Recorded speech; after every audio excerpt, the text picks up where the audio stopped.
How's it going, everyone? I think we are live here. OJ over here from Player Essence, and welcome to an exclusive interview that I do have with the one and only Isaiah Triforce Johnson.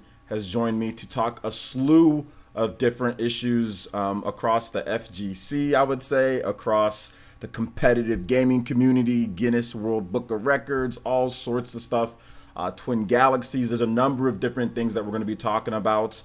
To give you guys just a little bit of background in terms of this, I've been following Triforce on Twitter for a while now, and I decided that after all of this is started up, that I wanted to see if I can get a talk with him to see what's going on, because I see what's going on with a lot of the accusations and a lot of the things, and I've always covered this stuff beforehand. So I decided to see if I can get Triforce on, and he agreed to come on and talk with us today. So Triforce, I want to just say thank you for being here today. How are you doing today?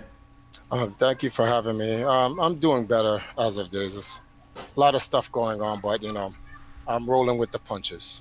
Absolutely, absolutely. Glad that you can be here. I know you're a busy guy, so glad that we can have you here. And to just give you guys a little bit more background in terms of what's going on, because I know some of you guys probably know about this stuff. Some of you guys do not know about this stuff. So Isaiah Triforce Johnson, longtime member of, I would say, like the FGC, the Nintendo gaming community, pretty much. I would say, I mean, one of the founding ones, out there. He was the guy that's out there getting every single system day one with the Wii and the 3DS and all of that. So he's been there doing that, and I've been covering him in terms of some of his exploits and kind of like what he's done for a while as well. But this is my first time actually meeting him, sitting down, one on one to talk to him about a variety of different issues. So we will cover quite a number of things, but I do want to get into just a little bit of ground rules, guys. Please keep things respectable in the chat. Definitely no name calling. No false type of accusations. Just try to keep things chill, guys, and as we're going to do so on here. And if you have a question for Triforce, we will be answering questions, but we will have a dedicated Q&A section at the end for those. Now, if somebody pops up with a donation or something like that during, we can see if we can get your question answered right then. If you ask one in there, like in it, we won't wait all the way to the end. So just letting you guys know, so you don't have to wait if you do that, because I know some people are probably going to want to do that. But if not, that's okay. You can just wait till the very end, and we'll get your questions answered at the end after we go through everything, so everybody can kind of hear what's going on, and you can kind of get both sides, or not. I wouldn't say both, because I mean there's a lot of people out there that are saying certain things, but you can get kind of Triforce's side and kind of what's been going on, because I'm going to ask him a number of questions here in terms of things. We're going to go over quite a number of things. So, Triforce, the first thing that I want to start with, man, for those who don't know, your reputation within the FGC, I would say at this point is somewhat, I would say, crumbled, gone, not very good. There's a lot of people out there saying a lot of bad things. I mean, I Googled Triforce Johnson. The first thing that comes up is scammer, and that's not a good thing to have, obviously. But then again, it's just a Google search. I think the first thing, if you Google search me, you might get Player Essence exposed. So I mean, everyone's been there. But I want to ask you about that. Before we kind of get into more of the details here, what is with that? Are people? Why are people typing that in? What is the whole thing with scamming? I wanted to let you address that first. Well, there are people out there who have past issues with me for whatever their reasons are, and when you have an issue, you speak to people, you speak to friends or whatever communities, and uh, platforms like Reddit or whatnot allows you to say whatever you want to say.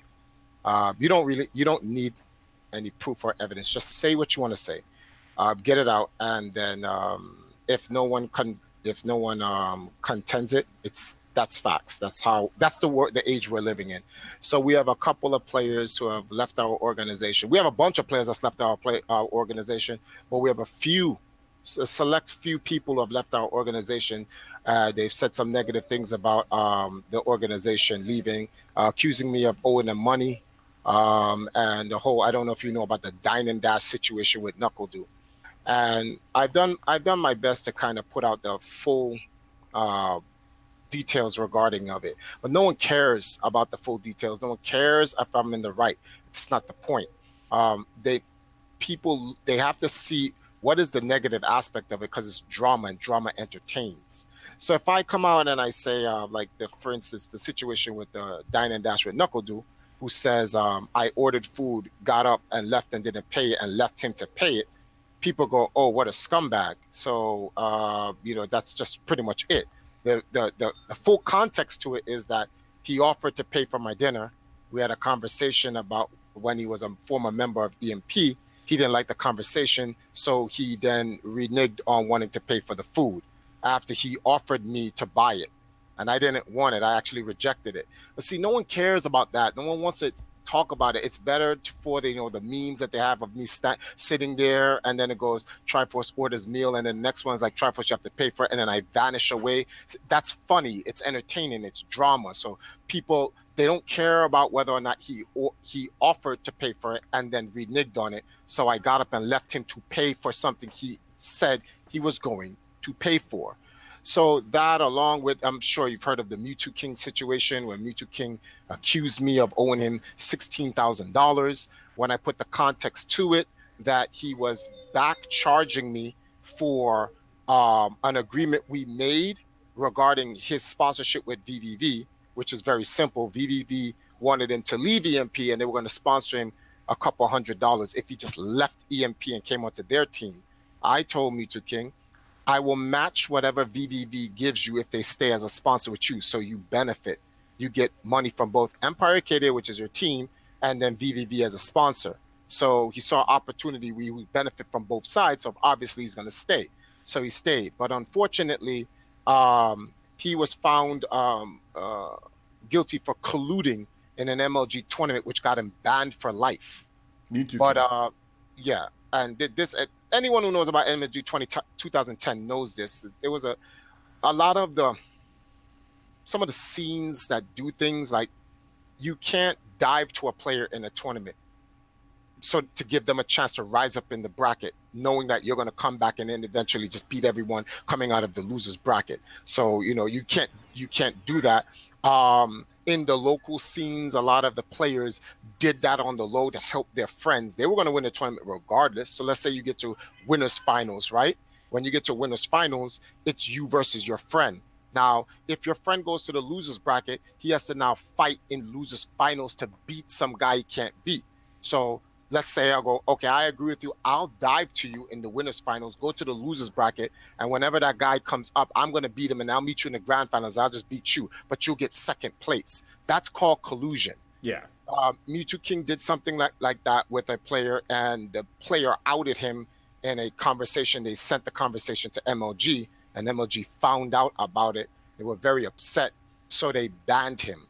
I then contacted MLG and took full responsibility for that happening, saying that it was our job as an esports organization to, it's our job to train the players to understand that you can't do that in a tournament. That's a certain ethic. Mewtwo King was young at the time, so he didn't see what it is. He has this condition. I don't know if it's ADHD or Asperger's or whatever the case may be. I don't know specific, but he has a condition. So I felt that it wasn't fair. He didn't know. He thought he was just helping a friend, because Jason is a very helpful person. He likes helping people, but a lot of people take advantage of him because of his kindness. So when that happened, VVV instantaneously dropped Mewtwo King. And they said they don't want to have anything to deal with a cheater, et cetera, et cetera. And I'm like, you guys are taking this way out of context. MLG is pretty much setting the standards for Smash Brothers and the whatever. Jason's new on the scene. He's just playing in the more professional scene and whatever. And this naturally happens in the community. Smash Brothers community, fighting game community, first-person shooter community. This happens all the time because you have friends.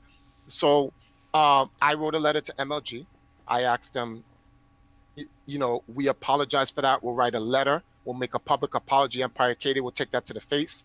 Please just ban Mewtwo King from the season, but not for life. And then MLG decided that they would do that. They took our apology and they released Mewtwo King from being banned for life, and that was it. But to get back to the point, this is what I'm talking about, the details. Okay. It's not dramatic filled, and people don't care. But ultimately, during that time from 2010 to the end of 2013, going on 2014, Jason was charging me the money I said I was going to match from VVV. But VVV dropped him, so there was no money for me to match. But he kept tabs. So then in 2013 now, he's like, but Triforce, I've been representing the team all this time. So he caught me out of nowhere left-handed. And I said, that's true, but I didn't make it. But was there, but and I understand that, and I get what you're saying, but VVV, did they pay Mewtwo King anything? Mm-hmm. Yeah, I had to match it. I still have the receipts that I had to match. How much did they pay Mewtwo King for that? They paid relatively about almost $2,000. Okay, did you match that? Yeah, I matched it. Okay, for that time. I stopped paying once VVV dropped him, but I wasn't aware he still kept up the what's the word, the tabs on it, which was fine, because when me and him sat down and talked, I told him that, Empire Arcadia is not a sponsor, right? We as a community team try to help each other, whatever. I don't have $16,000 to give you. Help the team get into a position where we can garner huge sponsorship, where then I can pay you and then get you paid as well for salary and whatever. So we agreed with that. So he said, just don't take too long. So I said, I can't put a time on it, Jason, because I'm not God. I don't know what's coming. So just help me with the team. So he said he would help me with the team. He wanted to bring Armada into the team, the whole 9 yards. Armada got brought into the team. Then he felt like when he saw Mango first get picked up by Cloud9 and get paid whatever amount of money, he was like, he doesn't feel it's right that Mango's getting paid that. He's playing for EMP, he's not getting paid anything. So then we made an agreement that I'd pay him $500 a month. Which then, right after we signed that agreement of $500 a month, he went to another team and said, Empire is paying me this amount. Can you beat that? If you do, I will leave EMP. So I got into an argument with Jason. I'm like, Jason, that's blackmail, right? You cannot do that. If you make an agreement, you have to stand with the agreement. So me and him bickered it in and out, in and out, in and out. I end up having to pay him a slew of disco and grab money from here, from this person or whatever. It ultimately didn't work out. He wanted out because MVG had the financial resources and the tools to manage him better than Empire Arcadia. So he left. Okay. I said, okay, he left. I don't have a problem with that. Thank you for your time and your service to EMP. And we'll leave it like that. But then he posted this thing about Reddit. So it's like, we can't even come to at that time, we couldn't even come to Let me ask a question in terms of the whole $500 a month thing and all that. Did you end up paying him anything? Like, how many months did you pay him $500 a month, or was it over after that? 2 months I paid him $500 a piece, and then 1 month I paid him $2,500. So we paid out a total of $3,500. Okay. Over the course of how long? From the time he signed the contract to the end of 2014. Okay. What time did he sign the contract? When was? I think it was either May or June. May or June. So okay. We're talking about, and he left EMP relatively around December or January. Okay. So we're looking at like 7 months or so. Okay. And that was fine. So now that has happened. Then that's been on Reddit. No one wants to look at the full details of the situation. They just look at Triforce. You owed him money, but I signed no contract to him, no nothing. His job was to help me help him. That's how we work. That's how our team still works to this day. I have no animosity towards Mewtwo King, no animosity towards Jason Zimmerman. I'm happy that he found an outfit that is able to manage him and provide him with what he wants and what he needs, because I was not able to. I don't have it. I didn't have it. I'm not a sponsor. That's just the reality to it. Apparently over the years, he's put it behind him. So I'm like, okay. And I put it behind him. I called his manager not too long ago, a few months ago, not even a few months ago, several months ago. And he was like, hey, Jason's in the background. And I'm like, hey, what's going on, Jason? He said, hey, Triforce, what's going on? So as far as I'm concerned, this isn't an issue anymore. But because it was put out on Reddit, it is constantly used to attack me over and over and over and over. So I'll never get out of that situation. I'm trapped in that scenario. Even if he's cool with it, I don't see him as a bad person. Jason's not a bad person. He's a wonderful person. The guy literally gave EMP 300 something plus wins in the team. I can never sit here and go, oh, he's a scumbag. That's ridiculous. Oh, So yeah, I'm never going to look at him like that. And I honestly, deep down, don't think he has any animosity towards me.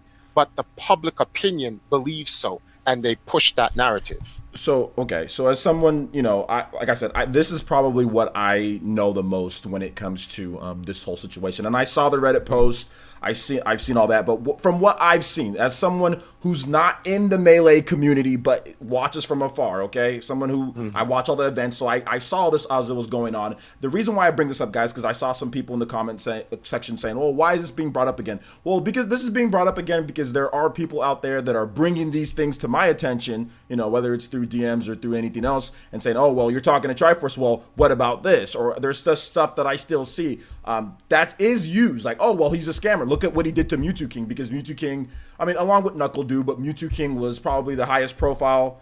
I mean, Justin Wong, but I mean, in terms of Smash Brothers, obviously Mewtwo King was the creme de la creme that you've had on your team. So that is constantly, I see that constantly, people still using that. So that's the reason why I wanted to talk about that and make sure that we got everything, because I didn't know exactly the details in terms of money. But now, if you're here or if you watch the replay, you've got that there, guys, in terms of the money. Money was paid for whatever the length was. I did not know about some of the backstory with the VVV or I did not know about that. So that is new information there, guys.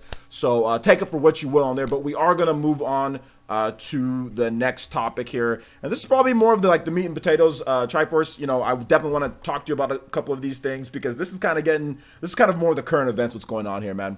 There is quite a number of people out there, accusing you and of cheating, and basically accusations of false scores, false reporting, collusion with judges to report certain things that aren't there. I mean, we have this whole Billy Mitchell type of situation, and that's not saying that's the same thing here with what's going on with you, but we do have people that are out there questioning everything at this point, especially when you don't have everybody that's in charge now or everybody that's doing stuff now with these records and all that going into it. So I wanted to talk to you about a number of different things, and then I'll break it down. We'll talk about some more questions. I'll definitely ask you things, but I want to first start with probably the biggest thing would be your Contra 3 score. So we have people saying that it's not legitimate in terms of how you did it or what was going on, and I wanted to get your response with that before I kind of dig a little bit deeper. Well, here's the thing. Your world record Contra score. So this is in the Guinness Book of World Records, right? Yes. Well, some of the records. First, we have to understand that some of the Guinness records and some of the Twin Galaxies records are separate. Some records are Guinness will post in their book, but they source them from Twin Galaxies. Some records Guinness literally adjudicate on their own, independent from Twin Galaxies. So I have records independent from Twin Galaxies that are from Guinness, and then some of them they put over if they decide to want to put it in a book or so. And, I understand, but people are calling you out on everything at this point. Well, that's the crazy part, because it's like, first of all, every dispute should be handled individually to find out what it is. That's whether or not some form of cheating is done. Stated by Jace Hall, the CEO, the owner of Twin Galaxies, every record they honor from the past administration from Twin Galaxies, and the modern administration of Twin Galaxies does not re-adjudicate scores. People are allowed to dispute a score and bring in evidence to show, scientific evidence to show that someone either cheated or broke a rule that's in Twin Galaxies. And if they do that, then it is up to the modern Twin Galaxies to decide whether or not they want to do, what are they going to do with the record or the person. So my score, the Contra 3 score, it is a max score. It's 9,999,999. And the dispute was that I had to leech to get the score. That's what they're saying. That was the argument, that I had to leech to get the score. Before we step forward with anything, the rule of the game is no excessive leeching. That's what the rule says. No excessive leeching. Here's a problem with that rule, so to speak. The rule is not saying you can't leech. It's saying you can't be excessive in it. Who decides this? The referee. Yep. Or the Twin Galaxies administration. At the time, the strategy that I used was deemed point pressing. There's a whole rule on what's considered to be point pressing and what's considered to be leeching. Leeching is, and they showed an example of leeching. They literally accused me and put a video on the Twin Galaxies forum saying, you did this. And I'm going to try to describe it to you. You, on the third stage of Contra 3, you put your character, when you're fighting this, I guess this would be, that's 1, 2, the third mini boss, right? Which is it's like a drone that comes out, and it uses a flashlight to look on the ground to see if anyone's there, and it throws these enemies out randomly. But on either sides of the game, you are literally safe. If you park your character in that corner, take a tape or something heavy and hold down a shoot button, right? And you're parked in that corner, your character will shoot a bullet straight across the screen. The drone sentry drops enemies infinitely into your bullets, and they just die. You can go take a shower.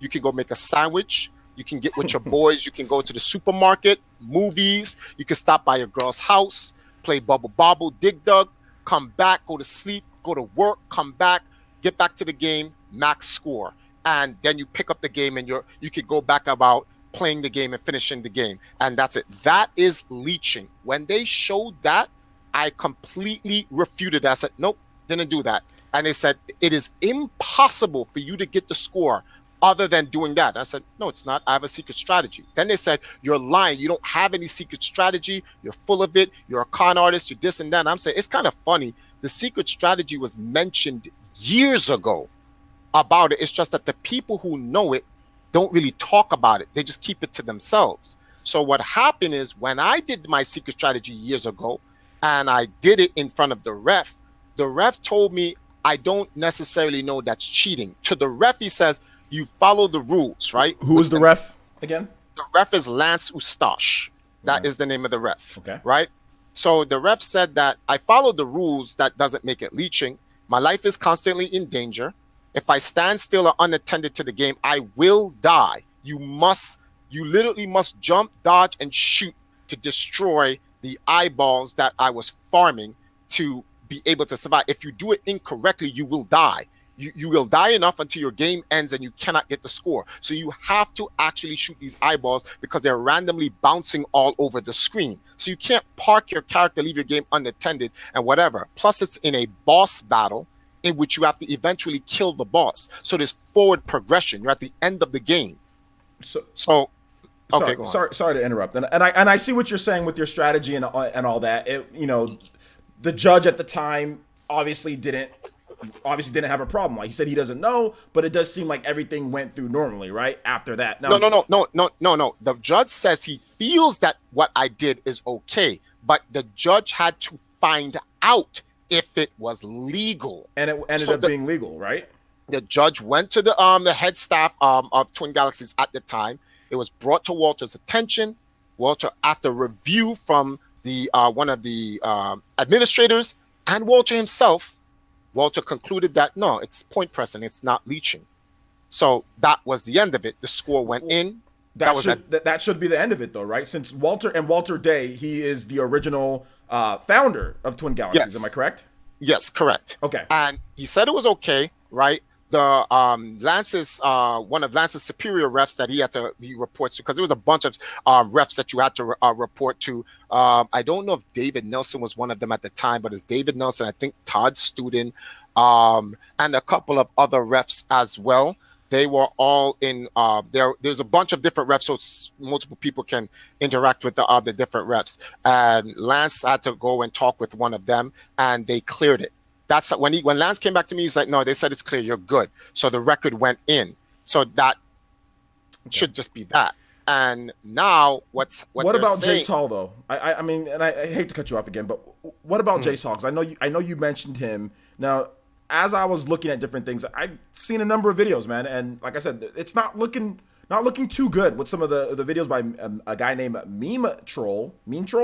So basically, one of the videos there was saying, that to stay away from you in terms of Well, so all right, what's first going of all, on there. So you're saying to stay away. So it seems like he's having a problem with you, and obviously Jace Hall carries a big name in there. So what do you think about how he's going to judge you? I mean, did you hear about that? I Like, heard about that, but we have to put things in context. Now, I'm not saying you, but I'm not one of these people in this day and age in the internet which takes sound bites or hearsay and blow it up.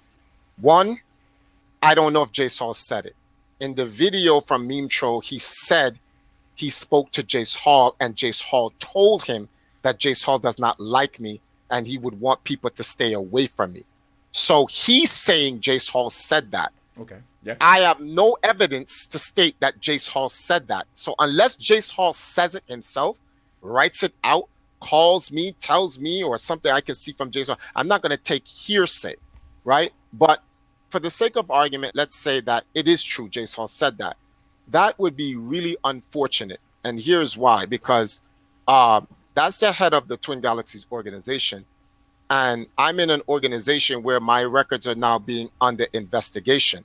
And to know that the head of the organization potentially doesn't like me and is informing people potentially to stay away, or potentially informing people to stay away from me, I'm in a hostile environment that doesn't make me feel safe. Do you think that this affects your ability to effectively defend yourself? Because I mean, if this is true, because we don't know if like I said, I just watched it in the video, okay, but there was quite a number of people that were also kind of piling on, and I get it, the internet mob culture and all that, but I mean, I think it's things that I think it's legit to at least even ask that, like the questions that are being brought up, especially like I said, with the whole Billy Mitchell thing. I know there's been other things that have come out since then and everything, but is it a legit question to bring up to say, hey man, I'm not sure if these scores based on what's going on here. I know Jace Hall is saying these certain things. He's saying that he doesn't like you for one reason or another, but I mean, what is the reason why if this is the truth, what is the reason why he doesn't like you?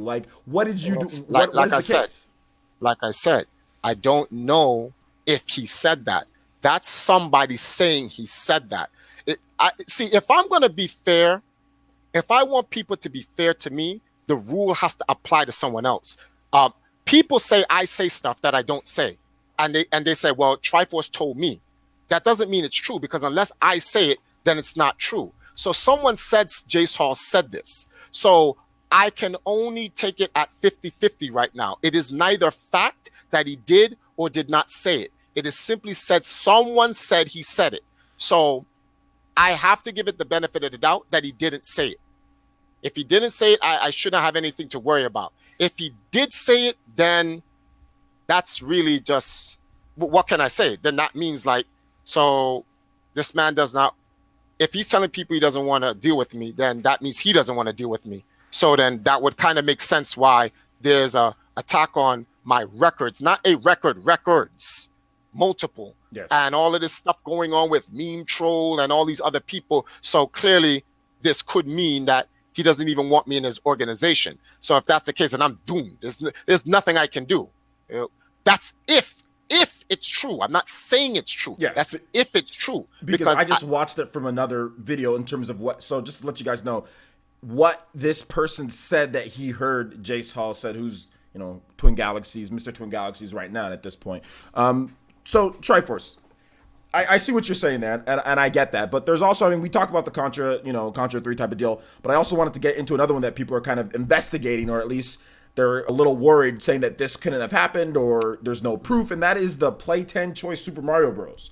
How did you gather this world record or this record? Because a lot of people feel that this could be a fabricated, or you have a judge that collusion or whatever the case was. So can I hear your side?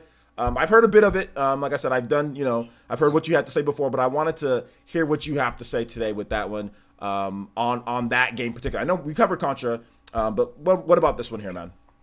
All right. So with the Play 10 Choice arcade game, there was an event in Chicago which myself and a couple of other classic gamers were in Chicago. They were celebrating an anniversary for a very famous legendary arcade called Star Worlds Arcade.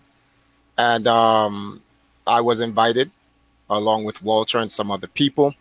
Walter was doing his trading card ceremony with his posters that he usually does, etc., which is fine. And I noticed a Play Choice 10 there, and it had Mario in it. So Super Mario Brothers, the NES version. So I asked Walter, is there a world record on this game? And when you look in the Twin Galaxies database, there is no variation. A variation is the platform in which you put the record on. So no record exists on this because they didn't use Play Choice 10 as a platform. So I asked Walter, if I set a record on this game, could I set an inaugural world record on this game to go along with you giving out your trading card things, and it would help make it enhance promoting the event. I wasn't the only one who set records that I remember at that event that time. So I think it was like 2 other people set some records as well. But it would be a good promotion to commemorate Star Wars Arcade's anniversary with some world records, and I wanted to be one of those people. And since there was no record and there's no variation for that, could I do one? And Walter said, well, okay, they would have to make one. They would have to make an actual track right there and then I can play. So I said, okay. So the way the arcade works is you put in as many quarters as possible to get 999 on the arcade cabinet. That's the time that the arcade will allow you to play your game, not the time in the game. Super Mario Brothers give you 300 seconds per level that you're in to complete the level. But the arcade timer is judging like when that time runs out, you better put in another quarter if you want to continue your game. So I asked Walter, what happens when the time runs out? So Walter says it doesn't matter what happens with the timer running out on the arcade game. It's the time inside your actual game. So if you want, you can have infinite credits. Because the infinite credit, if I put a quarter, I don't get an additional man. I don't get more time in my actual game. I only get time in the arcade game. So they opened up the cabinet and left the switch there so you can keep clicking the continue. Well, not the continue. What do you call it again? That flip switch that puts the quarters in so you can continue your time. So Walter and another ref, and I don't say who these refs are because I don't want to get those people involved. Because then they're going to say, oh, well, this ref is a crook and that ref is a crook. That's their answer when you start letting them know which refs did what. That any ref that refed me is a criminal, according to them. They're all colluded with me. They're all corrupt. So I just use Walter because I would love to hear them call Walter a criminal and a corrupt ref. And I get that with the whole, the ref thing. But don't you think that it might help your case just a bit if you were just to say, okay, well, this is the ref that saw it, and here's the tape here's the tape, or here's what it is. I'm gonna tell you why. Going back to the Contra 3 record, when they've all found out that Lance was my referee, the first thing they said is Lance is a corrupt ref who colluded in just putting in a false score. That was it, and that's what I get for giving them information. There's another but he's issue a big about boy. He can handle that though. See what I don't understand is that. He's an adult, is he not?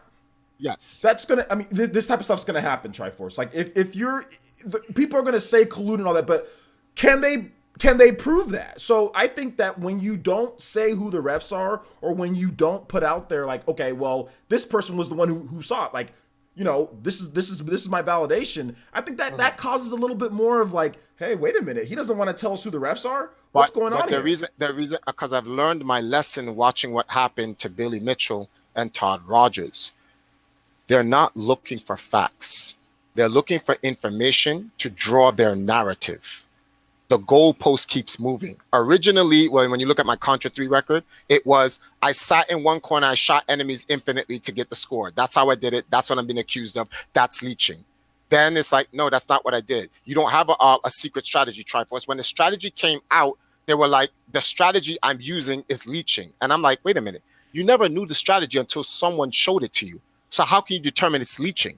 Well, that's because they determine it's leeching now, and that I had a corrupt ref that let it go through. Little did they know that so-called quote-unquote corrupt ref went through the chain of protocol with the administration, and which eventually led up to Walter Day, who verified it. Now, guess what? Walter verified, and remember you said, well, if Walter verified, that should be it. Guess what's being said on Twin Galaxies right now? Triforce didn't explain fully in details what the actual strategy is to Walter. So Walter doesn't know anything about, he doesn't fully understand the strategy to be able to determine whether or not it was leeching or point pressing. I can't win. The more information you provide, the best way to beat these people is not provide them with any information. Let them go all out with all of these rambunctious accusations, and then in the very end, at the 11th hour, provide the facts, because then it debunks all of their. They won't get a chance to backpedal and scramble at the last minute to try to come up with a new narrative because it's too late. So you might give who the ref is if the time comes. The 11th hour. Yeah. Okay. Is when all the stuff's coming out. I'm not going to let them try to pinch me and move the goalposts and keep changing what the dispute is. The dispute originally was I sat in the corner and I shot infinite enemies forever. That was the official dispute. Then guess what? When it came out, that's not what I did. I did the eye farming on the brain. They were like, oh, well, why did you say so? Anyway, we still think it's leeching. So it's now got to a point where they want to determine today's, like, these are players, regular players, want to determine whether or not the administration back then should even allow that tactic, which is crazy. You know what that's like? That's like the NBA. That's like Wilt Chamberlain. He's playing basketball, right? Wilt Chamberlain used to run down the court. Sorry for a second. There's a loud car driving by, right? No problem. I hate this place. No problem, but man. It's like Wilt Chamberlain, right? He runs down the court, he goes into the middle of the paint, he scores. People come down the court, he stays in the center of the middle of the paint, right under the rim. They just pass him the ball. No one's tall enough to get the ball from him. He just gets in, he jumps over, and he dunks the ball, right? Wilt Chamberlain does that. He scores 50, 100 points, whatever. Time passes by. The NBA reviews this and goes, you know something? That's kind of unfair, because centers can just stand in the middle and just dunk the ball, and you really can't do anything about them. We need to make a rule to stop that, because we don't think we're getting optimal play from the game. So they make the 3-second violation rule. So when you go into the paint, you can only stay there for 3 seconds. You have to get out of the paint and reassert yourself back in the paint, or we're going to call 3-second violation. And if we call enough 3-second violations, it's a technical against you.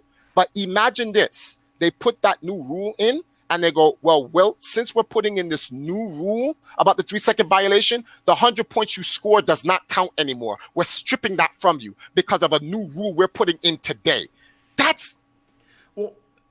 Here's what I think. Okay, and I see what you're saying, and that analogy makes perfect sense. So they're trying to. Some people are trying to like retroactively remove what you did because of a strategy or something that wouldn't be deemed okay today, even though it was fine then, but wouldn't be deemed right now. They're trying to take that record away from you. I feel that's silly. It's like if I don't know, if there was a substance that you were able to use back in the day for football, American football, and you can't use that substance today. But they vacate the records of, I don't know, like Mean Joe Green. Not that he used anything, but they vacate the records of that because they found out that he had some trace amounts of whatever substance. I mean, I see what you're trying to say. I see what you're trying to say. It's crazy that's even a situation. You would think that if Walter Day verified and came to the determination that it wasn't, then that should be it. But what's happening here is the community gets to determine what the former administration did to become legal or not, and that's crazy. It's not like I inputted my own records on my own or something like that, or I had access to the database. I simply played the game in front of the ref. The ref needed to verify. The ref took it to one of his superior refs, and Walter Day, they looked over it and they determined that it was valid. And my record got in. It stayed in for about 10 years. Now it's up for debate again. And now they want to determine that the administration or ref that put it in shouldn't have put it in because they think it's illegal, which is fine for them to think it's illegal. Now, but I know you haven't heard. Sorry to cut you off one more. Sorry about that. I just got to get this before you finish your point. I know you won't say who the ref is for the latest one, right? You're not going to say about that, but has the ref reached out to you and said, hey, there's not a problem? Like, what has the ref said to you? Has he said anything to you? The ref has explained. The ref has literally in an email, because I was streaming And one of these guys, literally, this is how crazy the community is. When I was streaming, I went into my email box and someone saw my email. I didn't go into the actual email, but they could see the line of the email where it says who was in the conversation. They literally went on my stream, paused it, the Snapchat, well, not Snapchat, but screen capped my email, put it in the Twin Galaxies forum, and said, Triforce is colluding with the suggestion that I'm colluding with today's admin in Twin Galaxies. And I'm not going to say the person's name, along with the former admin in Walter Day and the referee Lance, behind their back. And it's mind-boggling. It is literally mind-boggling for them to think that there's any collusion. Like they literally borderline suggested and implied that the people of Twin Galaxies today is colluding with me to protect the score. They literally write this foolishness on the forums as if I have to answer to them. As I was told by Twin Galaxies today's administration, I do not have to defend my record. It is up to the accuser to find the evidence to disprove that my record is valid. But these people are acting like I have to answer to them. And I literally tell them, I don't have to answer to you. You are not the authority in Twin Galaxies. 1 second. Let me let the dog out of the room. No problem. 1 second. No problem. Guys, while we take just a little break, while he lets the dog out of the room, just remember, have your questions ready. We will be doing a Q&A in probably about 15, 20 minutes or so. I mean, it just depends. It might be longer. But yeah, have your questions ready. Don't put them in the chat yet. You can just, like, I don't know, type them on a notepad or something like that, or on a Microsoft Word. And we'll get those going just so you guys can put them in. Make sure you tag @PlayerEssence so you can get your tags ready as well. And if you haven't already done so, Triforce, you are here again. So Triforce, you want to continue on? All right, so pretty much they feel that I have to answer to them. And I told them I do not have to answer to them. The only people I need to answer to is the Twin Galaxies authorities. If the Twin Galaxies authorities contacts me and asks me a question about my record in a past administration, I am obligated and responsible to answer them. I don't necessarily need to answer. I can ignore them too, but I'm subjected to whatever consequences there is for ignoring them. Is Twin Galaxies pressuring you? Are they poking and prodding at you right now? Like, can you? No, they're not prodding. Twin Galaxies administration today has told me that I don't have to write a single thing. I am under no responsibility or obligation to write anything. They need to prove that they need scientific evidence to prove that I cheated. And what they're doing, a lot of the stuff that they're doing is assertion, their opinion on whether or not the strategy I used was illegal. You cannot, in order to leech, right? Minimal effort, your life is not in danger, no forward progression, and minimal attendance to your game.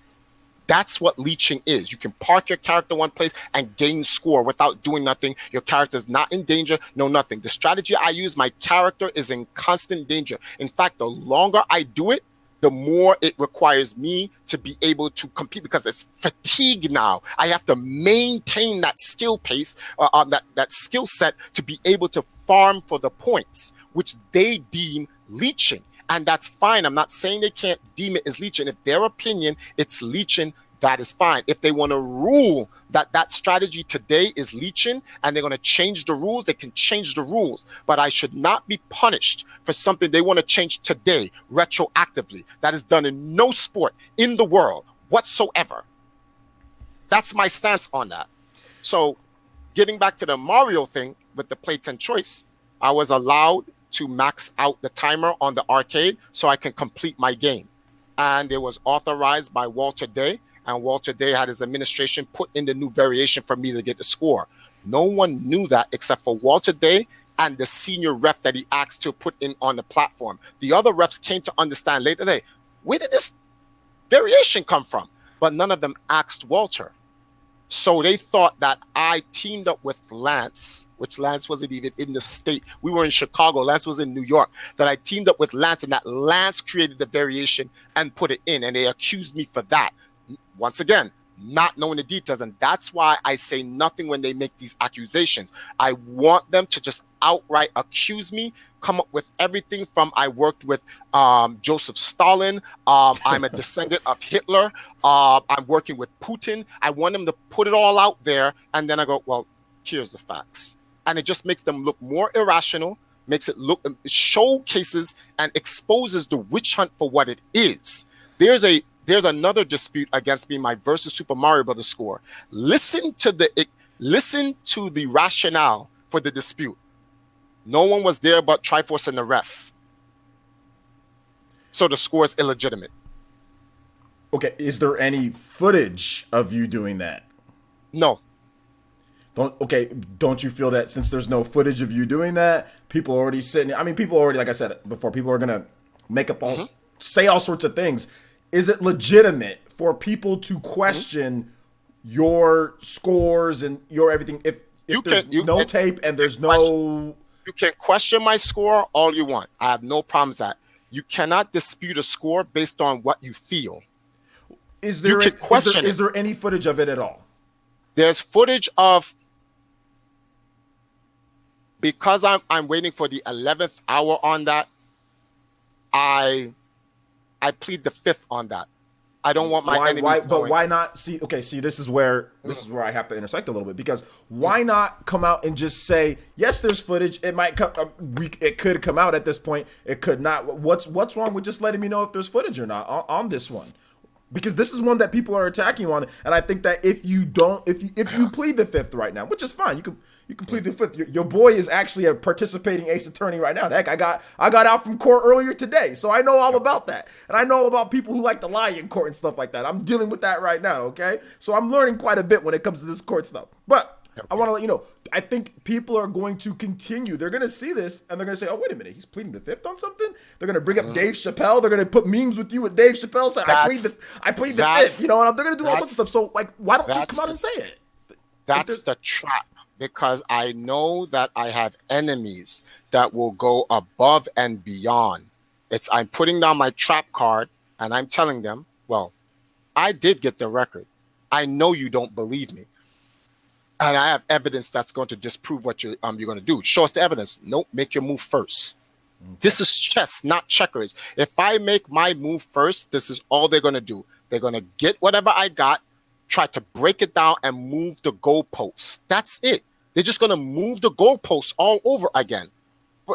For example, Billy Mitchell's dispute was Billy Mitchell used main. That was the dispute. Billy Mitchell used main. Here's a video such and such and such that gives evidence that Billy Mitchell used main on Donkey Kong, right? Not that he didn't have the skill to do it. He had main. They went into details and say that he didn't even play the game. He spliced together a main game and act like he played the game to get it. That was the original dispute. At the very end of the verdict, it was found by Twin Galaxies that they did not have conclusive enough evidence to deem that Billy Mitchell played on main. But they have enough evidence to deem that Billy Mitchell didn't play on an official Donkey Kong PCB hardware. So in my opinion, I'm like, let's look at the movie King of Kong. Steve Wiebe submitted a Donkey Kong record from a board given to him by Roy Schultz, right? They found out that that board was not an official Donkey Kong original one board, that something was wrong with the board. I don't know the full details, but it wasn't official.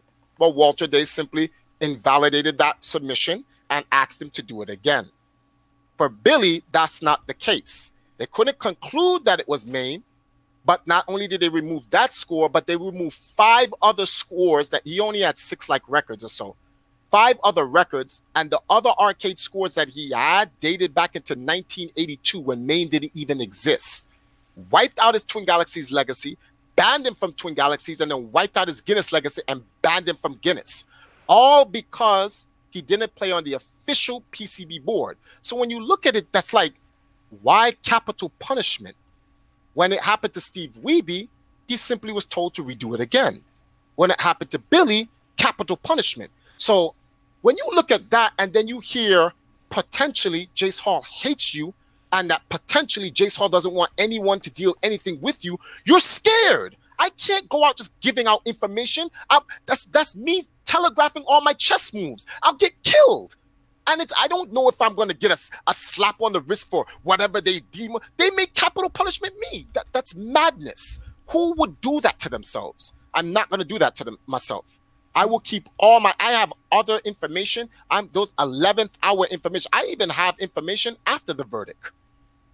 Okay. So if they make a wrong judgment against me, I bring it out, and it is indisputable, conclusive evidence on that. So okay, so I'm gonna say this. Well, that's cool. You obviously you hold your cards close to your chest. You're gonna wait and see what's happening. But I think that because of that answer, which is understandable, I see it from your part, that is going to let this continue. That's going to let the accusations continue, since you're not willing to at least give some bits or pieces here and there on that one. Just letting you know.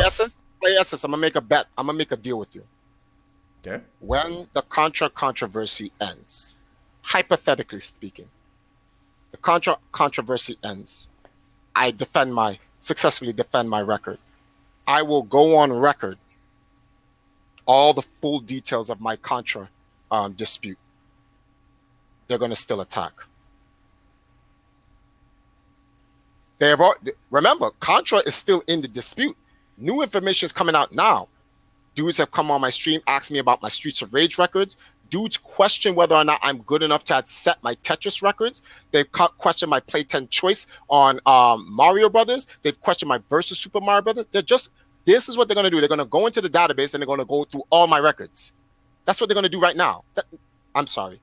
I'm giving them way too much credit. That's what they've already done. It just hasn't happened yet. You're going to see it. So I'm going to be sitting here constantly in defense for no reason. The question here is this. Why? Why are they going through all of my records? What have I done? What have I done that has brought me into question about any of my records? That's the real question. Let's act like detectives. What is the motive for them to be searching my records like this? There are other people.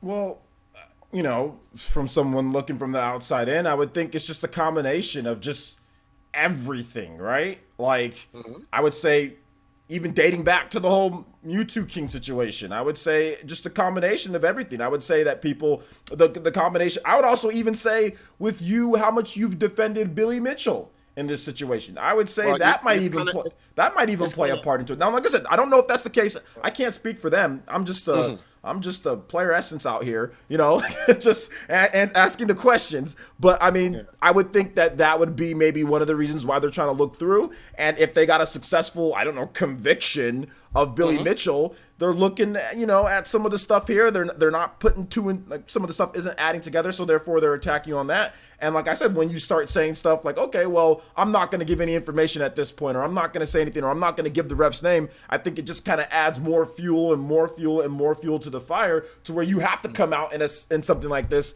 and start saying, this is what I, and start defending yourself more. So a lawyer will always tell you, right? A lawyer will always tell you, the less information you give to the prosecutor against you, the better. When you're arrested and they read your Remanda rights, they say anything you say can and will be used against you in a court of law. Twin Galaxies is like the court for video games in this particular aspect. Anything I say can be used against me. Remember what I said about Contra 3. In the original, they said that I have no secret strategy, and I am lying. When the secret strategy came out, they changed the dispute. But they said there was no secret strategy. They said that I'm a liar, that the ref is corrupt, that there is no... If you go into Twin Galaxies, this is the one thing I love about the Twin Galaxies forum. Whatever you post on there, you can't edit. So once you post it, it's stuck there. When you go and you read the 10, 13 pages, it literally, there's people who said, Triforce is a liar, there's no strategy, he's just making stuff up. They literally said that. When the strategy came out, they changed the goalpost. Now the ref is cheating, he's colluding with me, and I'm possibly colluding with the modern staff of Twin Galaxies and not informing them on the information. And now Walter has no idea what he's talking about. I've lied to him. He's not qualified. Essentially, what they're saying, he's not qualified to determine whether or not what I've done in Contra is legal or not. Madness. So I can't win. That's why I have to hold my information until the 11th hour, because if I shoot all my bullets out, I will run out of ammo to defend myself, and then they will stand holding all the cards at the end. Okay. So I can't do it. That's just the reality. Okay. Respect on that front. Respect on that front. And like I said, I'm not trying to say one way or another. I'm just kind of bringing up the points that I've been seeing. But that being said, guys, I can see what Triforce is saying. I see both sides. People want to know information. Okay, people want to know information, and I think that there's some legitimacy to people questioning and people bringing it up. Yeah. But at the same time, like Triforce says here, you don't want to say everything. Otherwise, people are just going to bring up something new. And like I said, I know that strategy, okay? So I can understand where Triforce is coming from. I can understand where people who are bringing up these allegations saying, oh, well, look at what he's saying. And probably even use this live stream right here. I don't think it's going to stop after this one with some of the stuff, because you said I'm not going to say who the ref is, because there's still those unanswered questions, that I have to ask, and I think that's going to contribute towards that. But that's something, like I said, that I think, you're just going to have to deal with whatever the case is there. But I have no problem with that. That's cool. Okay. So, guys, Triforce, I want to ask you just kind of, this is something that's, it's kind of already been handled, I guess. But I think we have to just talk about it, just because, one, I never got a chance to talk to you about it. And two, because there's a lot of serious accusations that still to this day are brought up with this whole StreetPass Princeton, evisceration, Etika, EWN, Etika World Network, all of this stuff that's going on. A lot of the allegations, and I don't want to spend too much time on this because I feel that this is ridiculous at this point. I think it's become a lot of he said, she said, maybe lying kids or kids that are just trying to troll. I mean, I watched everything on there, but I'm going to just ask a few questions, and I want you just answer as truthfully as possible with some of these questions here. Now, there is this guy, StreetPass Princeton, for those who don't know, in terms of money that was owed to him from you. And apparently you still owe that money. When are you going to pay this guy back? Because how many years has it been? And I know you've been asked this question. I know you've answered it, but I've got to ask it here because it's money's money, right? So when are you going to pay this guy back? Because it's been years now. How much do you owe him? Over $1,000? No, I owe him $1,000. $1,000, okay. Yeah, I'm looking to try to pay him by the end of this year or next year. One of the context is a very important thing that this day and age that no one cares about context. Even when I was on a Nintendo Switch line, and this is something people they literally remove from the context of the discussion. With me owing him $1,000, which is funny because he used that against me. He asked me, can I introduce him to Etika and CND? And I said, I don't know. And he's like, come on, Triforce. Like, it's been like a couple of years. You even still owe me $1,000. I understand your situation, but help me out here. And I said, I conceded to that. I said, you're right. I still owe you the $1,000, and I'll get that to you when I get a chance, because my current situation in my life is, a lot of people don't know. 2013, 2014, when I went to France and I was stranded in France, I lost the gaming house. I was literally sleeping in the street, working out of McDonald's and Starbucks, sleeping in the park. So I had nothing to my name, right? A few people here and there. Shout outs to Executioner. Shout outs to KDZ. Shout outs to Jaxel and all the people, Black Poldrin, and every single person who helped me float from house to house, living in the street, Shati, everybody out in the Bronx, Brooklyn, Manhattan, in that area, that literally kept me off the street. And I have my little crumpy little laptop that I had to try to keep my team alive with. And he knew this, and that's fine. And I said, I'll introduce you to Cindy. I spoke to Cindy. I told Cindy about my situation. I said, I owe him some money, but my situation right now. And I just asked you, could you do me a favor and, give this guy some time, your attention? I said, yeah. StreetPass Princeton. I told him, yeah, you're good to go. C&D's interested in meeting you. I don't know about Etika. You'd have to meet Etika on your own. I don't know it at the time. I knew Etika. Everyone knows Etika, but I was never involved with Etika, whatever the case may be. He flew down from California to New York to come meet C&D. Brought gifts for him, gave him a bunch of swag. I got black soap as a gift, and it was all good, and whatever the case may be. And that was it. It was never a problem. He was on the line. I'm in his videos. It was never a problem. Never once made a big issue about me asking, Triforce, when am I going to get my money? This is when he made a big issue out of it. When my laptop started to break down, I even made a YouTube video about my laptop breaking down. And C&D said he would help me get a new laptop, which is the laptop I'm using right now, this Intel Core i7 Razer Blade, right? And C&D was like, he raised a GoFundMe off of his bank account on his GoFundMe to raise to get me this, a camera. I said, you should get into YouTube, Triforce. You have a lot of experience in the Nintendo scene and in gaming as a general. And I think a lot of people like your comment. In time, like give it like a year or two. This will help you out of your situation that you're in, because I don't live in America and I do not have a job. So I said, okay. When he saw the $4,000 raised for me to buy all this equipment, he got mad and asked me, why didn't I take $1,000 out of that money people were donating to get me a laptop to give it to him? And I was like, one, it's not even my GoFundMe. Two, it's not even my bank account. Three, it's not my money. I cannot give you something that does not belong to me. That's theft. He got his sponsor, dropped him, said, I'm not flying you back to California. So he was stranded in New York. Despite that, he was on the line bashing me about how I'm a this and I'm a that, and I owe him money and I'm a scumbag and whatever. And I was still trying to raise money, help him like he helped me in France. You can contact Gabe, you can contact Rachel, you can contact any of those people, Urban, all those people on the StreetPass, the line for the Nintendo Switch, and they'll tell you, yeah, that's kind of messed up, because Triforce was helping him to try to get home while he was bashing me. I confronted him and said, I understand I owe you money, but you know my situation. And even though you're attacking me, I'm still trying to help you get home. I would appreciate it if you kind of curb your antics towards me and let me help you get back home, right? You're being really ungrateful. He said, okay. We did the line, got his money, or whatever it is. Etika brought, where's it, like $300 up at one time for him? Because Etika literally, I convinced Etika to kind of do it, and Etika didn't want to do it. But I said, Etika, I know you don't know me for a long time. You just met me. Can you do it? I've been trapped somewhere, stranded somewhere. I don't want to see another person stranded. And StreetPass is not a bad guy. A lot of people keep thinking that I loved eviscerating him. After I eviscerated him, I told people I don't even feel good doing it. I don't.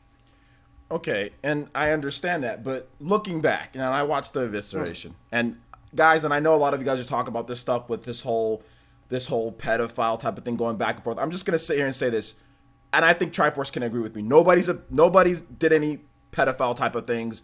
Nobody is a pedophile, so we're not gonna go into that, right? Can we agree to that? Yeah, that no one, even the kid who called in and lied on him. When me and Etika heard that kid lie, we was like, all right, he may be a scumbag in our mind, but he is not a pedophile. Okay. Like, that needs to just stop. So all of that talk needs to stop, guys, because I still see that to this day. People go there and say things about him in terms of, so that's not true. So if any of you guys are believing that or whatever with StreetPass Princeton, if you're watching this, I doubt he is, but if you do watch this, nobody's trying to sit here and say that, and that's not true. So guys, let's just. That's ending, okay? So that's ending because I see some people talking about, oh, well, you have to talk to like a 15-year-old boy and all this stuff. No, no. All out of context, things that can be taken out of context and used against him. And despite that, I don't. Okay. Because I know it's out of context and it's just malicious to do something like that. Yeah, exactly. And I want that to stop. Like, that's stupid. I think that's just really dumb that this is being brought up. But the evisceration thing with him, I mean, this is coming, like I said, this might be a little bit, more of on a note for me, but, and I understand I understand why you guys eviscerated him, but do you think looking back that you should have eviscerated him like that when you owe him that amount of money? Like, yes and no. I felt bad in doing it. I stated I felt bad. I literally, like, if you watch an Etika video, I'm literally stating that I didn't want to do this, but he threatened me and he threatened one of my friends. See, it's one thing if you threaten me, that's fine. When you go after and attack one of my friends, that's where it's like, oh, see, there's a level of cowardness to that, and that I respond viciously to cowardness. So when that happened, but even despite that, even afterwards, I'm like, all right. And I just think that he should just stop attacking me, leave it alone, let time heal that so he can grow as a better person and walk away from it. But he fuels it to never be forgotten. I don't understand what, like, that's, I guess he's looking at it like any publicity is good publicity. So he needs to keep fueling this. He needs to keep fueling. He got eviscerated so he can get an audience from it. Do you think that he's fueling this to keep the whole, oh, you owe me money? Because I mean, you said that you're gonna pay him, right? But you said by the end of the year, maybe you're gonna pay him. It all depends on my situation. Okay. It all depends on my situation. But someone told me, I got two types of advice. Someone told me that I need to go into my personals that I earn to be able to pay rent or whatever and make sacrifices to show my I mean, have you thought about potentially, like, I mean, I know this, a payment plan? I mean, have you thought about, maybe like, hey, you get 50 here, I mean, has there been anything put towards it at all, and maybe this can all be avoided? One ideal was someone told me that I should create evisceration disc videos where I'm just blowing him up on the newest thing, and all donations that come in from me destroying him is what I use to pay him back. They said that it's a good ideal actually, but I'm trying to find out, with all that's going on around me, I need to just create some type of platform where I can generate money from the side that I can get to pay him and just pay him. And I think that's where this might have went wrong. Like I said, I'm injecting my personal opinion here, guys. This is where this thing went wrong. I feel that maybe that you could have at least, let him, like, have you let him know, like, hey man, I'm gonna pay you back? Like when was the last time you told him that you're gonna pay him back? Like, without all the, not on video, like, just like personally, have you ever like DM'd him like, hey man, I'm gonna pay you, this is what I'm thinking about paying you? That was back at the evisceration. I DM'd him and I told him I'll pay him back. Nothing since then? Nothing since then. Like, don't you think that you should maybe reach out to him and say, hey man, like, I'm still planning on paying you, like, this is what I'm thinking? He's constantly attacking me. He knows, and I get that, but you, and like I said, you owe him a lot of money. So maybe that's, if something was said since, I mean, he's got eviscerated. My man's eviscerated. He's not my man, but my dude's eviscerated. You know what I'm saying? So he's feeling salty. He's feeling very salty about it. I mean, and I mean, maybe it would be a good idea to reach out to him and say, hey, you know what? I'm still planning on paying you back. Let me get you 25 right here. That might pay for his Starbucks for the next week or whatever the case is. Maybe he'll start feeling better about himself, and he'll stop bringing that. Time out. That's not gonna happen. I'm like, you're right. I'm not disagreeing with you. Perhaps I need to start doing that, where because the issue. One of the things I brought up is that I told my audience on my YouTube page, right? Hey guys, would you guys, like, if I created content for you guys to enjoy and you guys donated it, would you mind I take some of that money and donate to the eviscerated one? And my like literally 95% of my audience said no. There's like, we don't want to give a red cent to him. And that's people. So I gotta watch what I do with people's money. Okay. I'm held responsible for it. But at the same time, I still need to find a way. I was told that everything that I've done for StreetPass, with introducing him to Nintendo, introducing him to C&D, actually is more than what he gave me in $1,000 in terms of value. So I really don't owe him anything. In fact, he owes me something. And although I can see that point of view, I just feel, regardless if he attacks me afterwards, I feel that it's based on the principality. I know it's the word principle, but I just like saying it like that. Okay. Based on the principle of me paying him back, that after paying him back, all of his sneak jabs, all of his attacks will show how petty he is. Okay. And it will be better for me. And so I'm gonna pay him back. Okay, okay. And I'm gonna just now tell me if I'm off base here, okay? But I wanted to just dive into this just a little bit more about this one, okay? Because this is part of I think of like Triforce Johnson scammer, you know what I'm saying, or Triforce Johnson scams. Like this is what's part of it, and I think that let's just it's good to get there. And I'm going to question you about this. Like right now on your Patreon, you're making $257 from what I understand. My Patreon? Yeah, you have a Patreon, right? No. Wait, I have a Patreon? Yeah, that I can see right here. Where? Link Triforce, me? Triforce Johnson is creating a media platform for esports related content and information. Shows your project bio. I mean, I can Link me. Want me to put it up on the screen for everyone to see?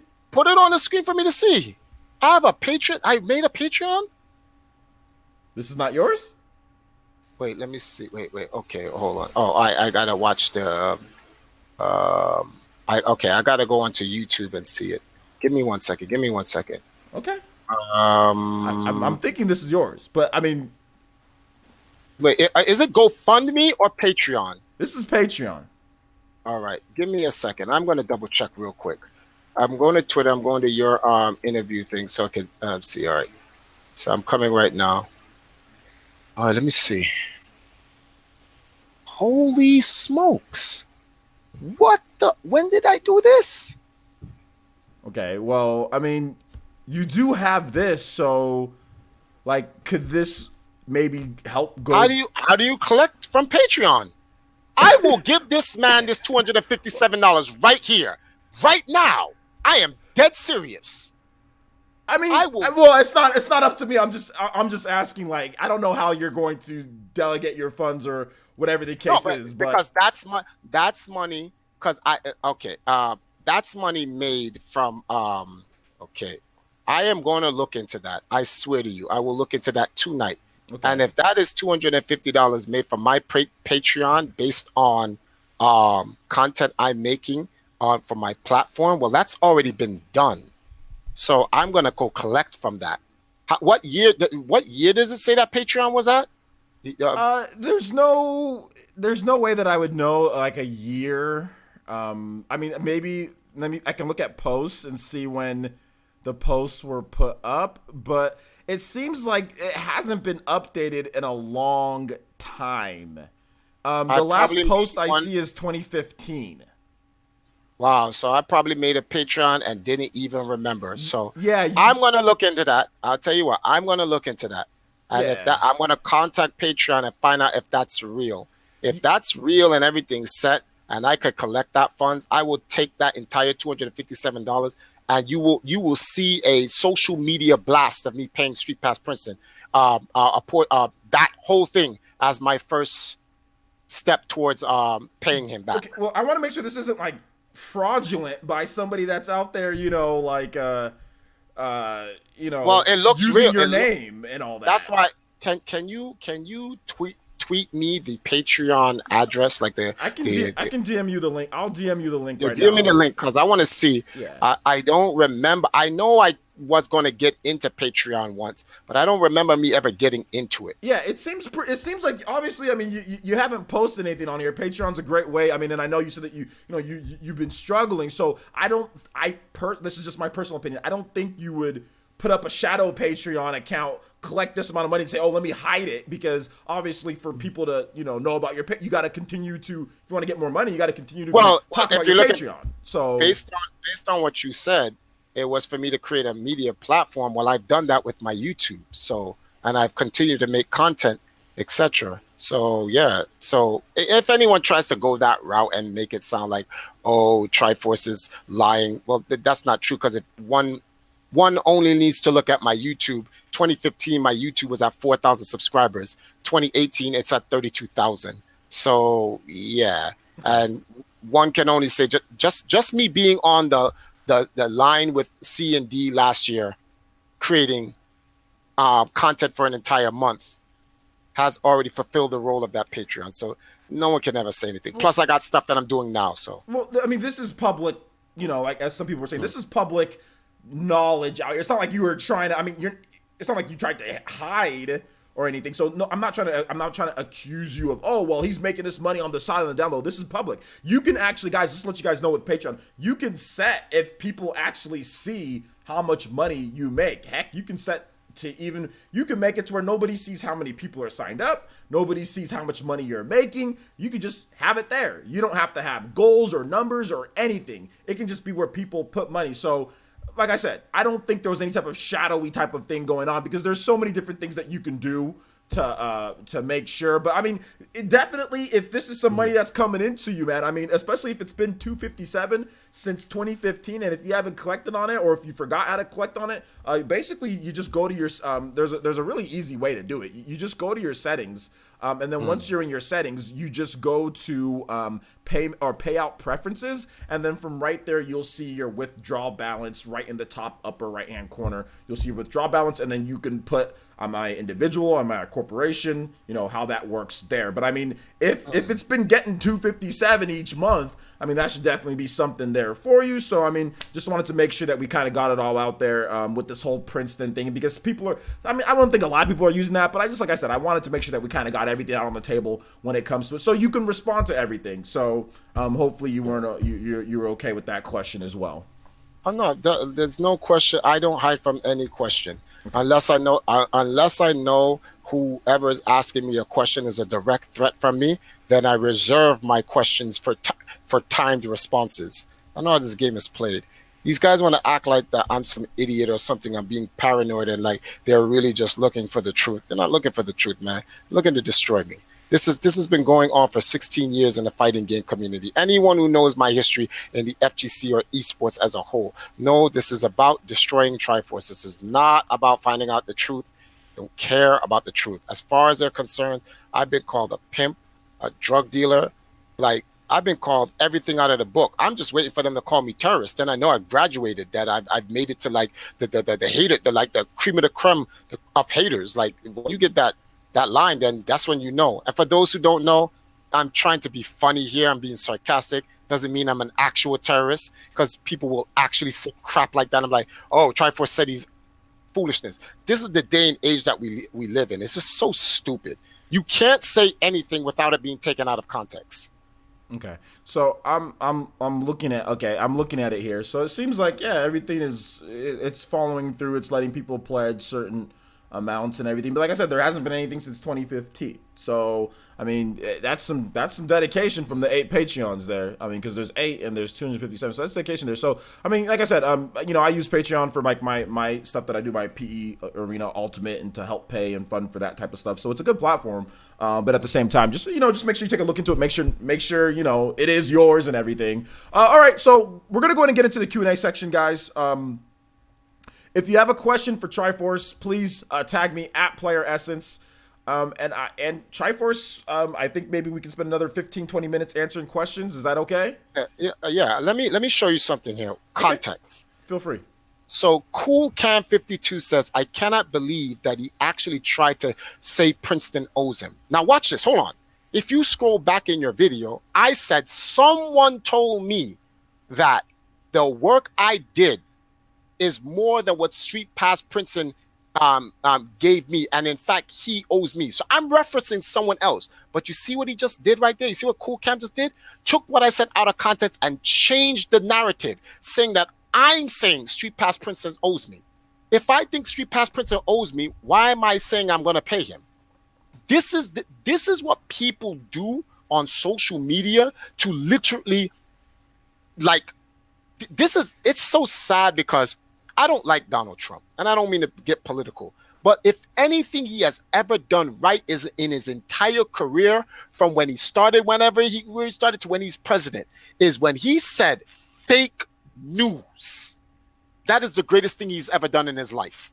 When he goes to his grave, it should say creator of exposing fake news, because these people love to create this false narrative. They never take things into context. They always want to make it some type of, hey, listen, let's change this here and this, so it perceives him that way, so it creates this drama. Boom, war. And it's like, why do you do that? Don't you have anything else better to do? Yeah, understandable. I mean, to be honest, man, I'm not really sure. The best that you can do, man, is just keep doing you. I mean, that's the thing that I've realized That's over all I all can this. do. Just keep doing you and keep doing these interviews. Keep doing if people want to talk. Feel free to talk. Feel free to Well, say. first of all, that's not going to happen. No one. This is how it works in media warfare. No one is going to give me the platform like what you're doing, because Triforce may spill out information that debunks the narrative at hand.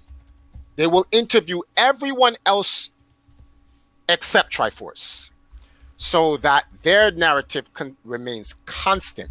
That narrative goes out into the public, and that's how you control the masses' mentality and thinking, because there's only one narrative. You do not ever provide a platform for the opposition, because if you do that, the opposition could debunk your narrative. You are neutral in this. You're not taking my side. You're not taking StreetPass Princeton's side. You're not taking the side of the people who are accusing me in Twin Galaxies. You just want to hear my side versus what they've said against me. And what that's doing now is that's providing additional information for people to look at the multiple sides of the coin, so that they can come up with a critical, they can come up with their own conclusion based on critical thinking of the whole story, not part. Okay, so what's going on here? Actually, KAG brought up a good point. He said that it could be the way that you have your settings set. It could be $257 total, not a month. That's on there. So you've gotten $257 on there. So that's why I said look into it, because KAG's actually 100% right on this one. I think KAG's 100% right. It's not that he gets $257 a month, which is my bad on this one, guys. It's that there's been 8 people who have given $257. So let's make sure that we scrub everything that was said there. Oh, no, you're done. You're done. It's already too late. It's already gone out there that Triforce got $257 per month for 37 months. No, and it's Triforce not out is hiding. there. No. It's already out. That's no, what it's not. This is how the player. This is how the internet works. It was an honest mistake. No, but it doesn't matter if it's an honest mistake. It doesn't matter. This is what's out there right now. No, the live stream's not even finished. That doesn't matter. It's irrelevant. All they need to do is clip the part where you said there's $250 per month. That's it. It was on screen. You can clearly see that I was wrong. Look, I'll show you. Player Essence, they will create a Reddit. Clip the one part that they need. They don't need the rest. Put it on Reddit, and it will go on Reddit as this is Triforce at $250 something. Oh, then he could pay Mutual King. Oh, the Triforce could pay this person. Oh, this is how it works. I get that. That's how it works, but it's not going to work here. It's not going to work here. And the reason why it's not going to work here, if that does happen, I will personally, and I will take on the Redditors or whoever does it, I will personally make a video on that and take 100%, blame or whatever the case is for that. Because look, even when I put it up on screen, KAG has a good point. You look at mine, and mine says per month. It clearly says per month. Now, if you look at yours clearly says there's no per month. Uh-huh. So there's no per month on there. So honest mistake on my end, because I just figured that everybody has per month on there, but that's not. It's $257 total on there. I will personally take responsibility for that one. Trust me, it will not get to that point. And the fact that I am talking about it this way, usually what these people do is that they wait for it to be stopped and cut off. You know what I'm saying? And they don't wait for the rest of it to come out. The fact that we got it situated quickly, and I will personally take responsibility for that one and make a video. I will take on the Redditors or whoever decides to do that, which is very toxic, by the way, to do that. I don't mind. The thing I'm trying to say is that the minute you said I'm interviewing Triforce, let me explain to you what I've learned this over my years in the fighting game community. The moment you said I'm going to interview Triforce, right now, how many people you have in your chat right now? 270, about 270. There are 30 people in your chat. I call them cells. These cells they're against me. They have your entire video recorded. OBS, they're recording it right now, word for word. And what they're going to do is, after this entire interview, they're going to contact each other little one by one, and they're going to literally try to break down every single thing I said to try to find out if there's anything that they can catch me on backpedaling, being a hypocrite, or what's the word for this, or that's conflicting with any of my statements. And then some things, when they can't find, what they'll do is they'll stretch. They'll get me saying something in one context, and then they inject assert and their opinion into it to change the narrative from what I'm saying based on what they're thinking. This is what they go. These are called cells. A lot of people's laughing at me. When I started my Discord, I know that there are people who sign up and come into my Discord. They're not there to support the community. They're literally just there to listen to what we talk about, try to get our meeting notes, all this other stuff. Like, people think I'm crazy, but like, ask anybody in my Discord, they'll tell you that. But at first, they thought Triforce was just paranoid and crazy until they saw it and experienced it for themselves. Okay, and like I said, if these videos pop up or anything, like I said, I will take. You don't got to worry about that. I'll open myself up to that type of criticism, controversy, because that's my fault for not doing just a little bit more than that. I didn't know that you can change it to where it's just total, and I should have looked at that better. So sorry about that. But at the same time, maybe there is still a little bit of money there for you. You know what I'm saying? Maybe there's something you haven't collected yet. So I hope it is, because if it is, I would love to. It would be in my best interest, and it would also be a good look to find that money and then look like here and pay. Yeah, but if you think that's going to stop anything, no, I won't. Yeah, I mean, like I said, it's one of those things to where, like, people, like you said, people can say what they want. We're just trying to get down to the truth here. I think that's basically what it comes down to. And it's the same reason why, like, I mean, I'm not sure if you've watched my debates and stuff that I do with people, but I tell people, stop arguing on Twitter with me about things. Like, stop sitting there, because everybody's a Twitter debate master on Twitter.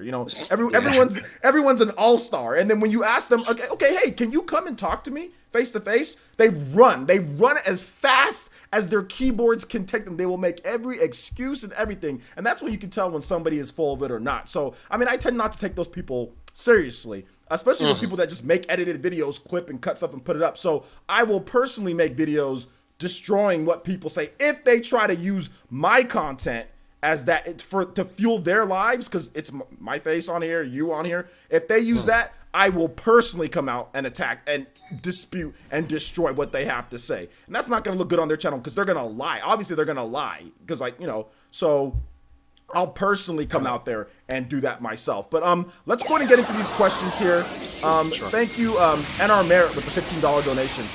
I do appreciate the $15 donation. Thank you so much, man. Let's go ahead and read off your comment, since you did get that donation. He says, this is a serious stream, but well done. Of course, I love Player Essence, and I'm a fan of Triforce 2. We need honest conversations and discourse to come to agreements. OJ owns everything he does, and I think Triforce is being honest too. Balanced people. Thank you for the comment. Appreciate that. See, I mean, there's definitely people out there that see kind of both ways. So let's get some more, guys. If you have questions, tag me at Player Essence. I'll be more than happy to read off here. So Leo Aguilar says, Player Essence, do you think that you can reconcile with the eviscerated one, and would you close the Patreon if it's not yours and someone using your photos? Well, absolutely, you'd close it, because they're taking money off of your off of your likeliness. That's not legal. In terms of reconciliation with the eviscerated one, I mean, I think that's something that Triforce would. I mean, I know he's asking me if I would do it, but I mean, yeah, I would. Like, if it was me, I'm definitely setting up a payment plan. I'm slipping him 10 here, 15 there, 20 here. Because it's $1,000. It's not $10,000. You know what I'm saying? So if you slip him 15, 20, 15, 10, before you know it, it'll be up to $1,000, maybe in a year, maybe in a year and a half. I mean, maybe he doesn't want it that way. Maybe he wants all of his money up front. But I think all of this would die down just a bit, which, it kind of is, but he's bringing it up because I think he still wants his money. So, I mean, Triforce, you have anything to add to that? No. Well, in terms of like, will I ever reconcile with him? It's not for me to reconcile with him. I don't have a problem with him. I had a problem with him. That problem was taken care of last year. He has a problem with me today. I see his tweets and the negative things he said about me. I don't tweet him back.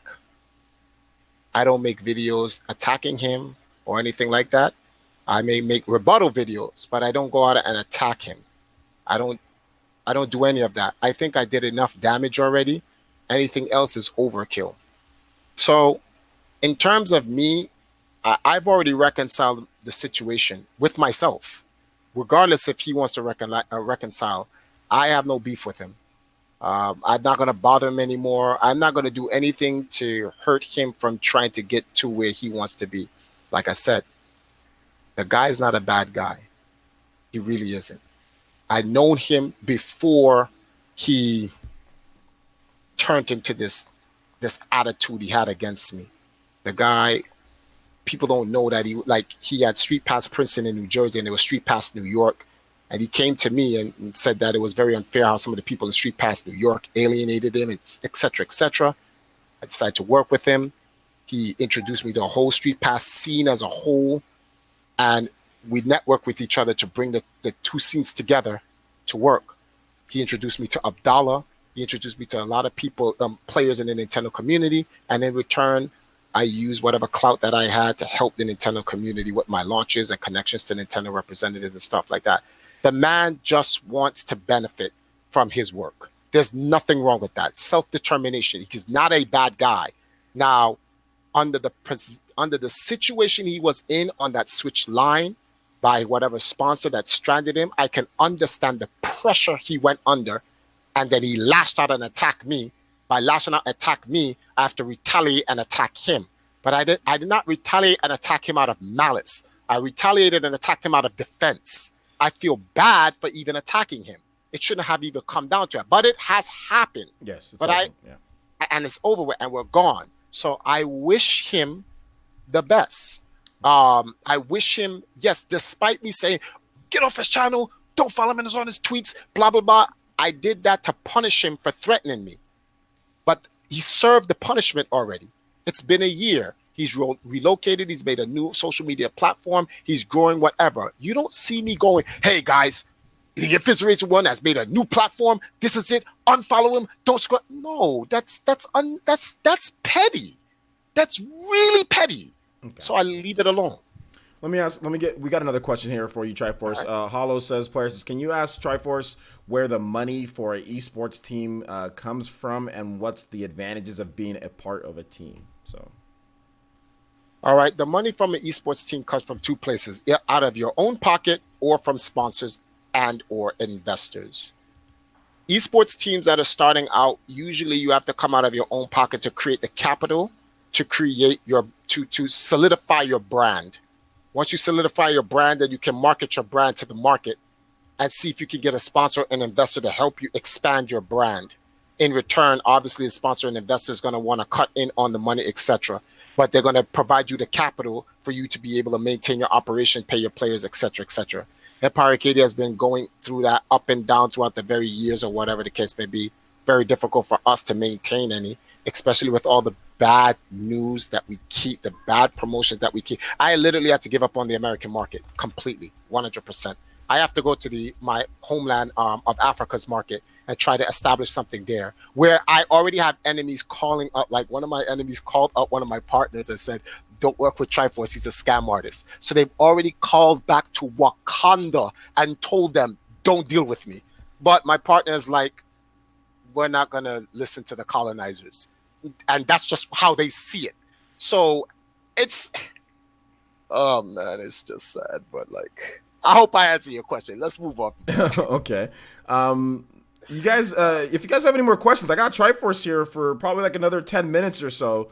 So if you guys have questions, stop worrying about how much somebody else owes me and ask some questions based on what's going on here. So I did set aside time for this. Cook owes me money. We all know Cook owes me money, but we're not worried about how much Cook owes me at this point. See, there's people who owe me money, right?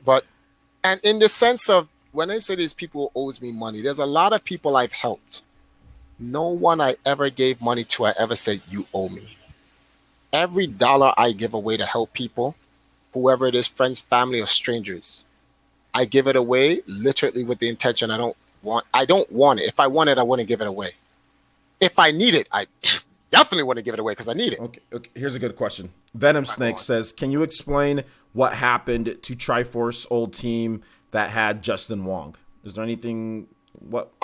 Okay, it's just short. This is a real quick one. A lot of those players, Justin Wong, IFC Yipes, Dominion, Kraymore, Flow, Snake Eyes, Flocker, Mewtwo King, Armada. A lot of those guys have moved on to better teams that can do for them that I cannot do, and I'm not ashamed to say that. When they were in EMP was the most dominant fighting game team in the entire FGC for a decade. So during that time, the team provided them a platform to establish themselves individually, and teams that financially can afford them were able to pick them up when their time and service to EMP was over. Some players have left, however, and it hasn't worked out for them, and those players have returned. But for the most part, the other guys are all in good hands, and I'm happy for them. So yeah, but EMP still goes on. It just goes on with some new players and some old veteran players, guys like Jaron, Rogue Yoshi, Sanford Kelly, the King, obviously, KDZ, Rasan, Trap Lord, the new guys, Black Poldrin. That's my boy right there, Trap Lord. Trap Lord's that dude, B. He's that dude. Man. He's that arms god. Yeah, there we go. All right, so here's another question for you, Triforce. He says, "Are you gonna play Smash Brothers Ultimate competitively?" No, I'm retired. I was inducted into the International Video Game Hall of Fame last year, and in 2015, I literally retired. Walter Day made a trading card about me retiring, literally. I didn't want to. I felt that in order for me to help my team, to resurrect my team, which I felt was going to take anywhere from 5 years to resurrect my team. I wouldn't say resurrect, but like properly restructure my team, because I've been saying the team's been in restructuring since 2011. It's 2018 now. We're still restructuring. So I felt that in order to get the team ready by 2020 for the Olympics, I need to stop playing games. I need to stop competing. I need to know when my time is up. I need to focus on managing the team. People say a lot of the problems that happen in EMP because I'm a bad manager. A portion of that's true. I'm micro and macro managing at the same time. That's bad business. So I need to take a lot of things off that are not that important anymore. Put that to the side. Put it down. You know, I have my little 8 Guinness World Records or whatever I played, and my 100 tournaments that I've won, and whatever it is that I've done, blah, blah, blah, and all my little accolades. That's fine. Now I need to put on a suit and focus on the rebuilding of my team, so to speak, or re-strengthening of my team. And that's what I'm doing right now. So, you know, I accept everything that has ever happened to this team, good and bad. I accept them. I accept the good with the bad. So what has happened is my fault. And what has happened bad is my fault. And what has happened good is my fault. And I take full responsibility. And I'm working on the solutions to all of those things. Okay. You know what? People are just asking silly questions at this point. So I think we're going to go ahead and stop it there. Now, Triforce, you know, signing off on this last one here.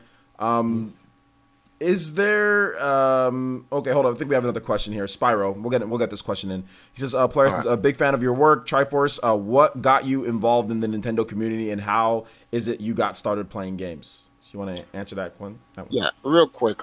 So I got involved in the Nintendo community because of my brother Nathaniel and my father. My father used to, when he used to send us to kindergarten, you know, Williamsburg in the Bronx, and he used to pick us up and stop off at the arcade. Well, it was like back then in the Bronx, every bodega, pizzeria, laundromat, and cab station had arcades in there. Father used to play Pac-Man, so I was influenced by him, and my brother used to sneak me out of the house to go to the arcade and play video games, in which my father wasn't really too happy about, because being immigrants coming from Jamaica in the 80s, it wasn't cool to be Jamaican in New York. You know how that goes. So, but yeah. So you know what? To be honest, I have no idea, because it's actually really cool to be Jamaican here in California. So that's Cali, but yeah. in New York in the 80s, that don't rock like that, B. Back what did they call it? They said the light skin was in. So like if you wasn't light skinned, yeah, we got hit with that foolishness. And, okay. But I really didn't care, because when I was a kid, I was really even into girls. I was really just into video games and toys and He-Man and Transformers and stuff like that. So I was already preoccupied with that. And I used to just go to the arcades and play games, and I met friends who had the Vectrex and the Commodore 64 and a Sega Master System. It wasn't until when I was like 7 or 8, I think it was like 1986, 85, 86, and I got my NES. My father was like, if I buy you an NES, will you stay home? I was like, yep. Bought me an NES. And one of the first few games I've ever played was Dragon Warrior, Metroid. Obviously, you play Super Mario Brothers Duck Hunt, and The Legend of Zelda. And it was a wrap from that part. From that time, it was a wrap. So right. That's how I got into Nintendo. Nice, man. I think we're going to go ahead and call it here. A lot of you guys are asking some of the questions that, I mean, like, you guys could probably just hit Triforce up on Twitter, and he'd like enjoy the interaction between more users. Well, I'm a stream in an hour from now from this. So in an hour, if you guys have more Q&A, it doesn't matter what your questions are, whether they may be hateful or nice. You can come and ask me. I'll do a Q&A. Post player essence, whatever, and I'll answer those questions. Let me go on your YouTube channel. Let me link your YouTube channel for those who have not seen it. If you're interested in checking out, it's Empire Arcadia though, right? That's the name of it. Yeah. YouTube at Empire Arcadia. Let me get that real quick before we sign off here. And I'll give you a chance to just say one more thing if you want. Wait a minute, time out. Sergeant Crack, Videoland is a legit question. He knows. What you know about Videoland, Sergeant Crack? I didn't see that. Okay, what's going on here? You gonna bring back Videoland? well, Videoland before Empire Arcadia. That's where Empire Arcadia came from. When I was a little kid in the Bronx, New York, living in White Plains Road, we called that area Videoland. This is where we all got up, went to the arcades, and played video games together, and got our NESs together and started playing games, trying to max out scores and beat each other, and et cetera, et cetera. And we called it video. This was before Captain N and the Game Master came out. So, but then when Captain N and the Game Master came out, they had their own version of Videoland. I was like, uh-oh. So later on, when I decided to turn Videoland into an esports team, we was like, we can't use Videoland. First of all, there was a video store that sold VHS tapes and stuff like that called Videoland. Nintendo had Videoland trademarked by Dick, which is DIC. That was the publishing company that did the Captain and Game Master comic books and also the cartoon. So we decided to change the name from Videoland to let's make an empire of arcade gamers. And hence the word Empire Arcadia was formed, which Arcadia has two meanings. It means a state of peace and tranquility, and it means the citizens of an arcade. Arcadia, get it? So this is the Empire of Arcadia. That's how Empire Arcadia was made. So nice. I didn't know that. Well, only the OGs who grew up with me, they know where I come from. They were on the streets with me, literally. They were on the streets with me when we was jumping from arcade to arcade all over New York. So they know what it is. Definitely, man. Well, all right. Well, guys, I think we're going to wrap that up. Check out Triforce's channel. I linked it in the YouTube section. Triforce, you have any final words, man? Do you have anything that you want to kind of end off on, or anything that maybe I didn't address that maybe you just want to say real quick to your users and to your detractors or people who follow you? Anything that you wanted to just say in terms of the last word?